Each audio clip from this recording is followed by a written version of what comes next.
Hello, planet Earth. Welcome to my YouTube channel. We're at IDK, my BFF Jill 730. My BFF Jill 730. I'm Preston L. Young, wishing you warm salutations and congratulations as always. You've made your way to the Buffington Post.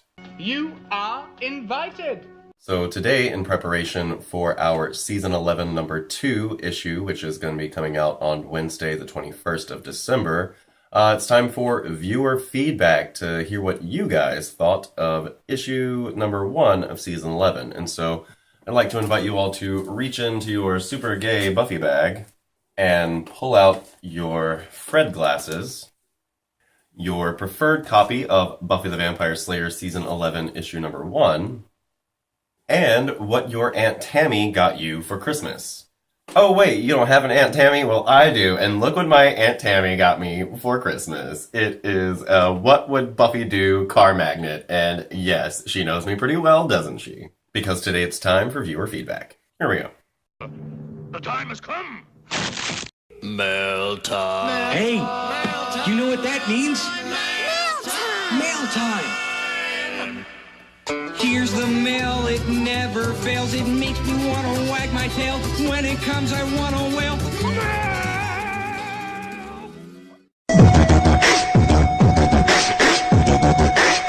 I'm fresh. You Gotta be fresh. Alright, so first up we've got Mr. Ken Miller. And Ken says, I also felt that issue 1 went a little fast, but maybe that's because of, like you said, all the action. I was also confused when Dawn said Buffy ran the Magic Council. I'm right there with you, Ken. Xander seems to still not really have a job or much purpose besides Dawn, but we only just started the season. I think we will see new Slayers soon, but maybe they will work for the government like Satsu. I'm just wondering if Buffy will play well with the government or side with the supernatural community if things go south. I would love to see more of the Slayer dreams and prophecies this season. When was the last time anyone can remember Buffy had a Slayer dream?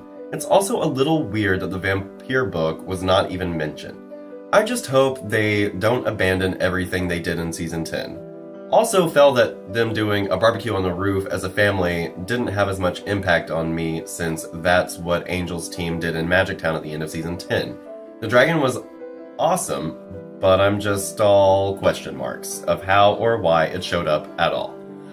You're not the only one with question marks over your head right now, Ken, because the whole dragon situation, I mean, obviously we are left to kind of like have all the question marks anyway. I'm right there with you when it comes to Buffy not running the Magic Council anymore. Xander and his lack of a job, I'm hoping that they will kind of remedy that whole, like, plot hole.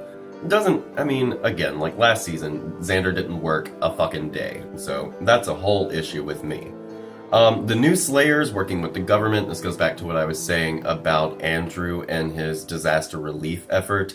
I don't know that they'll be working for the government per se, but again, Slayers, I'm going to do a video on the fact that we can basically do whatever the fuck now that we have all of these Slayers and they can do whatever the fuck they want, right? As far as Buffy playing with the government or siding with the supernatural community, I think that's a line that she's going to have to really walk. I don't know that Buffy will choose a side at the end of the day. Buffy likes to kind of compromise and bring people together rather than dividing them, although the government is good with divisiveness these days, isn't it? Slayer dreams and prophecies. Buffy has not had a Slayer dream since season 9, and really it's kind of up in the air as to whether or not her Slayer dream, where she found out that she was, well, she thought she found out she was pregnant, but she actually was trying to find out that she was a robot, etc. That could all be related to the fairy bullshit that was going on. But as far as we know, the last time that Buffy herself had one of these prophetic dreams was in Slayer Interrupted, and also Billy had a dream at the end of season 9 in the kind of offshoot that Jane Espenson, I think, wrote for Billy after the season proper had ended. And so that's the thing. Like, we don't have Slayer dreams. We know that Frey in the future will not inherit her Slayer dreams. They'll actually go to Hearth. But that's a whole other thing. I'm going to be doing Frey very soon, by the way. The vampire book, not even mentioned, but again, if Buffy's not running the Magic Council, it would seem that they've nailed down the rules. Again, we will get into that when we talk about Frey, because after I cover Frey, we're going to do a whole video about like how much of Frey's timeline has already started to kind of put itself into motion, and what the kind of outlying factors, the things that don't really add up to Frey's timeline as of where we are now. But anyway, the barbecue on the roof, yeah, I commented back on you, or to you, about the fact that it was kind of a punch in the face because that's how we left Angel and Faith, presumably for friggin' ever. But yeah, thanks, Ken. You've really put in some good thoughts. We know that we are getting this Slayer called Morgan. Interested to see where that goes. Ken and Cody M had this whole conversation about what's going on there, and I'm gonna let this kind of slide because that's you guys' conversation. And Ken also says he's super pumped for issue 2, and I think we all are because, again, not the strongest season premiere, but definitely a good one. So moving on to Mr. Peter Oliver. Have a bad feeling about Willow's coven, LOL. I'm tempted to agree with you, but at the same time, I'm really hoping that this coven either won't be a big deal or they could seriously help us out this season.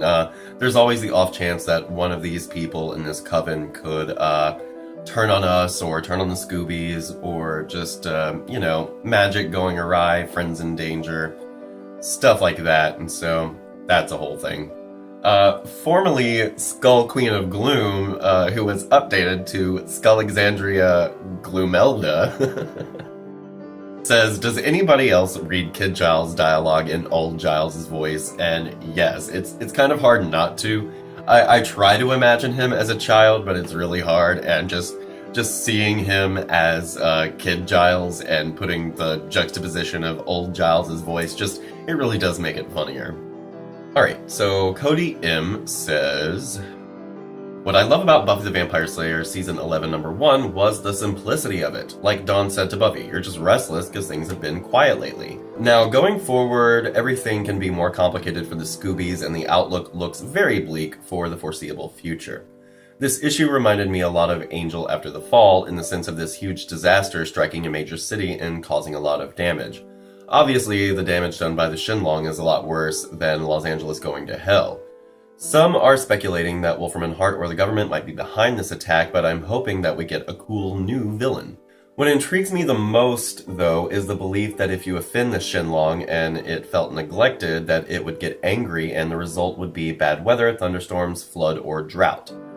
So the question is, what caused it to get angry, and are the Scoobies the cause of this after years of stopping numerous apocalypses?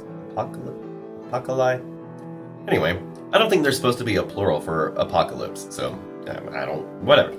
Christus Gage wrote a great issue as usual, and Rebecca Isaacs keeps upping herself every issue she does. Her art is so beautiful, and I'm not looking forward to George's Genties taking over art duties a couple issues from now. I don't hate his art, but I prefer Rebecca Isaacs' interpretations of these characters. As far as the art goes with George's Genty, I never had a problem with Genty's art. I actually have missed George's in much of Season 10. It's not that I don't like Rebecca Isaacs, as you've said, her art is just like rock'em sock'em fantastic. But like last year when they had Megan Levins, I was missing George's Genty so hard. I've really always liked his art. I felt like, especially in the transition from show to comic, it was a little jarring at first, but overall, by the end of Season 9, I had come to really, really appreciate George's Genty's art. This Shenlong dragon, I don't know. I don't know where it comes from. I don't know where it goes. I don't know who sent it. I don't know who angered it. I don't know what the heck. So, obviously, I'm interested to see what the fuck they're gonna do with this dragon situation, but again, it just remains to be seen. I mean, Wolfram and Hart, the more I think about it, the more it doesn't make sense for Wolfram and Hart to be behind this whole dragon situation, because Wolfram and Hart It seems like they're all about chaos, but they're literally all about law and order, and so creating, like, throwing a monkey wrench into San Fran, it's just really not their MO. They like for things to be very, like, orderly and stable so that they can keep them moving towards some kind of chaotic end. They're really not all about the grand gestures. They work with, you know, crossing J's and dotting J's and things like this. This seems way too obvious for Wolfram and Hart, and so I'm really not pegging them for it. As far as like a cool new villain, I would like for us to remind the audience of how big the Buffyverse on our planet is. I mean, there's a whole world of slayers and villains out there, and I would like for us to go international with the property again. I missed that from season 8. Again, shrinking it down so much in the ninth and 10th seasons really kind of robs it of the larger world going on out in the Buffyverse. Which is why, honestly, we need more books in the Buffyverse, if you ask me. As far as the comparison to Angel After the Fall, we're really, I mean, I see the parallel there, I definitely get that, but really, this is something that the whole world is seeing. Nobody actually saw what happened to Los Angeles, and then when everything kind of got undone at the end of Angel After the Fall, it didn't really matter. And so what we have here in Buffy right now is the whole world is looking at San Francisco, and it's like, oh crap, that's a problem, right? So, you know, that's a problem. Alright, and finally, the most important comment on this video comes from Ms. Megan Galooly, who says, I can't access this video, all the others work, does anyone know why? And I was doing some troubleshooting, I couldn't figure out what the heck. Figgy5119 also said, I'm not able to see it either, maybe because I'm in Japan, and now Figgy5119 is in Japan, and Ms. Galooly is in Canada, and I really was never able to find out why, and so what I did was I uploaded, and this is what I'll probably be doing from now on, because I do have some copyright issues whenever I use music that's owned by somebody, not me, right? And so what I did was I uploaded a separate video, and I'll include the link in the description of this video as well in case anybody else was unable to view it.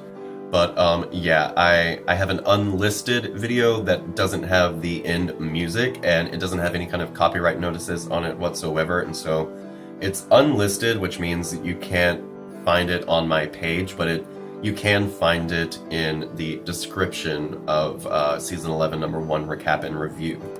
And so after I did that, Figgy5119 was in fact able to view it, and I'm assuming that Megan was as well, because 5119 said, pasta salad, haha. And so, yeah, that's pretty much all I've got for viewer feedback today, you guys. I hope everyone is having a great 2016 so far, everybody. I'm Preston L. Young, and you can come right back here to the Buffington Post anytime for Buffy the Vampire Slayer reviews, Angel and Faith reviews, Buffyverse discussions on the other Slayers, and more. I am going to finish up my Westworld Season 1 review. I just really was not impressed with the finale, but we'll get into that when I get around to reviewing that, probably over the holiday break. But stay tuned. Tomorrow we've got issue number 2 of Season 11 coming out, so I'll be right back here tomorrow with a recap and review for that as well. Have yourself a great day today, and we'll see you next time. Bye. This program was made possible by the Corporation for Public Broadcasting and by contributions to your PBS station from viewers like you. Thank you.